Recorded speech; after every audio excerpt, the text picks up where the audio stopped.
Malkia wa Nguvu Legacy Makers 2026. Takwimu za mwaka 1996 zinaonyesha asilimia 18 ya wanawake Tanzania walikuwa wamekeketwa, ikiwa ni wastani wa wanawake wawili kwa kila 10.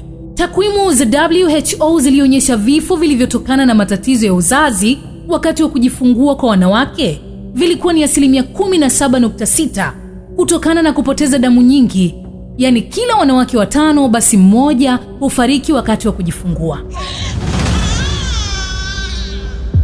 Mwaka 2010 idadi ilishuka kidogo hadi asilimia 14.6, huku mkoa wa Mara ukiongoza kwa karibu ya asilimia 32 ya Tanzania, yani sawa na wastani wa kila wanawake 10 unakutana nao basi 4 wamekeketwa.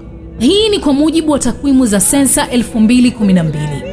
Yani ukeketaji ulikuwa sehemu ya maisha ya kawaida sana, hasa kwa maeneo ya vijijini.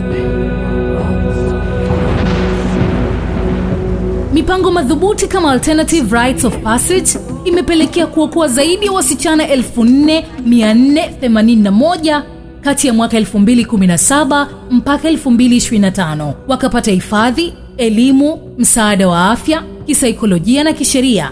Na hadi sasa zaidi ya jamii watu milioni 1.5 wamefikiwa na elimu ya ukeketaji. Ukeketaji Tanzania umeshuka hadi asilimia 8.2 kwa wanawake na asilimia 3.7 kwa wasichana wa umri wa miaka 15 mpaka 19.